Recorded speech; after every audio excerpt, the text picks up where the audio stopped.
Morning welcome to 99 TV నేను ప్రియాంక బులెటిన్లో details చూద్దాం. తెలంగాణ సీఎం రేవంత్ రెడ్డి ఇవాళ ఢిల్లీ పర్యటనకు వెళ్తున్నారు. ఏఐసీసీ ఎన్నికల కమిటీ సమావేశానికి ఆయన హాజరవుతారు. రెండో జాబితా ఎంపీ అభ్యర్థుల ఎంపికపై అధిష్టానంతో రేవంత్ రెడ్డి చర్చిస్తారు. లోక్సభ ఎన్నికల్లో భాగంగా ఇప్పటికే 4 స్థానాలకు ఏఐసీసీ అభ్యర్థులను ప్రకటించింది. మిగిలిన 13 పార్లమెంట్ స్థానాలకు అభ్యర్థుల ఎంపికపై పార్టీ హైకమాండ్ కసరత్తు చేస్తోంది. అందులో భాగంగా ఇవాళ కాంగ్రెస్ అధిష్టానంతో సీఎం రేవంత్ రెడ్డి సమావేశమవుతున్నారు.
తెలంగాణ సీఎం రేవంత్ రెడ్డి ఇవాళ ఢిల్లీ పర్యటనకు వెళ్తున్నారు. ఏఐసీసీ ఎన్నికల కమిటీ సమావేశానికి ఆయన హాజరవుతారు. రెండో జాబితా ఎంపీ అభ్యర్థుల ఎంపికపై అధిష్టానంతో రేవంత్ రెడ్డి చర్చిస్తారు.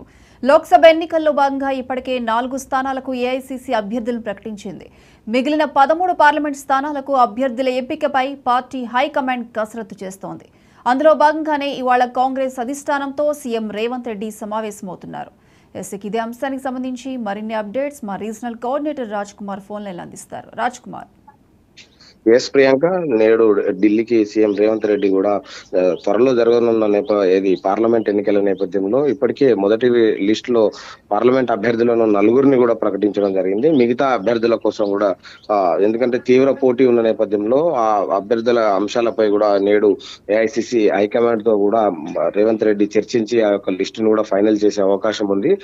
అంటే ఇప్పుడు ఢిల్లీకి వెళ్ళిన నేపథ్యంలో ఈ పార్లమెంట్ జరిగేటువంటి అభ్యర్థుల ఎంపిక, అదేవిధంగా సిసి సమావేశంలో కూడా పాల్గొననున్నారు. ఈ లిస్ట్ మాత్రం త్వరలోనే అంటే వెలువరించే నేపథ్యంలో ఇప్పటికే 4 ప్రకటించారు. మిగతా అభ్యర్థులను కూడా త్వరలో ప్రకటించిన నేపథ్యంలో ఇప్పుడు ఢిల్లీ టూర్ సీఎం రేవంత్ రెడ్డిది చర్చనీయాంశంగా మారింది. ఎందుకంటే అభ్యర్థుల పోటీ ఎక్కడ చూసినా, ఏ పార్లమెంట్ సెగ్మెంట్ లో చూసినా కూడా దాదాపు 10ల సంఖ్యలో కూడా పోటీకి ఉన్నారు. వారిని అంటే వారందరినీ కూడా హైకమాండ్ తో చర్చించి ఆ లిస్టు మాత్రం ఫైనల్ చేసే అవకాశం ఉంది. ప్రియాంక. రాజ్ కుమార్, అయితే ఫస్ట్ జాబితా తర్వాత ప్రణాళికలను బట్టి ఇప్పుడు రెండో జాబితాపై ఎటువంటి కసరత్తు చేస్తున్నారు, ఎటువంటి నిర్ణయం తీసుకునే అవకాశం ఉంది? ఇప్పటికే ముఖ్యమంత్రి రేవంత్ రెడ్డి మొత్తం కూడా కాంగ్రెస్ మొత్తం క్లీన్ స్వీప్ చేస్తాం, రాష్ట్రంలో అన్ని సీట్లలో కాంగ్రెస్ జెండా ఎగరేస్తామని కూడా చెప్తున్న నేపథ్యంలో ఎవరైతే అంటే ఏదైతే పార్లమెంట్ స్థానాల నేపథ్యంలో అక్కడ ఉన్నటువంటి రిజర్వేషన్ కావచ్చు, అక్కడ ఉన్నటువంటి పోటీపై ఇప్పటికీ ఒక సర్వే కూడా నిర్వహించడం జరిగింది. ఆ సర్వేల ఆధారంగా అంటే ఎవరికి ఇస్తే బాగుంటుంది, ఎవరికి ఇస్తే కాంగ్రెస్ పార్టీ గెలుస్తుంది అని దానిపై పూర్తిగా చర్చించి లిస్టు కూడా అంటే సీఎం రేవంత్ రెడ్డి మార్కు మాత్రం చూపెట్టబోతున్నారు. ఎందుకంటే తన అంచర వర్గానికి సంబంధించిన వారిని తీసుకోవాలి అనేది అనుకున్నప్పటికీ కూడా కాంగ్రెస్ హైకమాండ్ తో చర్చించి అసలు అంటే అక్కడ ఉన్నటువంటి స్థానిక పరిస్థితులు, ఆ ఓటింగ్ కాంగ్రెస్ కు మలుచుకునే విధంగా అభ్యర్థుల ఎంపిక కూడా మొత్తం జరగనున్నది. ఈ యొక్క పార్లమెంట్ స్థానాలలో మాత్రం కాంగ్రెస్ జెండా ఎగరవేయాలి. ఇక్కడ తెలంగాణ మొత్తం కూడా 17 స్థానాలకు క్లీన్ స్వీప్ చేయాలని కూడా కాంగ్రెస్ భావిస్తా ఉంది. Right Raj Kumar, thank you.